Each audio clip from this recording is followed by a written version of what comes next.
Vorba multă, sărăcia omului. Și nu e cazul. Am apărut.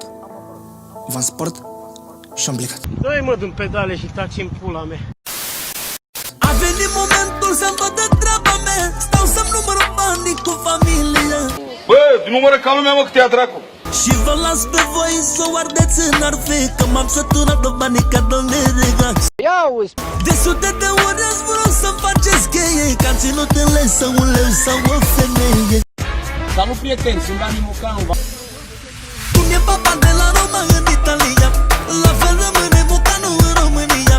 Toată lumea știe că Dani Mocanu e. Și prost, mai e și urât și chelios. Hai, pa, la revedere! Îl prind și eu și îl joc pe cap.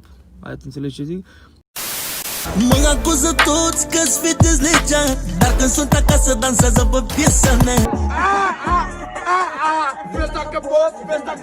De artiștii din țară n-am ce să mai zic, se combină 4-5 să scoată un hit. Nici n-apucă bine să scoată piesele, că tremură YouTube-ul când apare regele. Bă, cine ești, bă, tu băga mea ești pula nații asta? Să fiu sincer cu voi, vă mai spun ceva.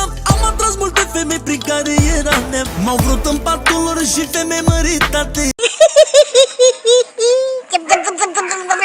Mă spăl de păcate. Și-a venit momentul să opresc robinetul, că au curs bani mulți și mi-am făcut talentul. Cariera mea a fost mai specială, că rup România o țigan fără școală. Nu, mine nu sau. Ei nu știu. Pizei. 5. Si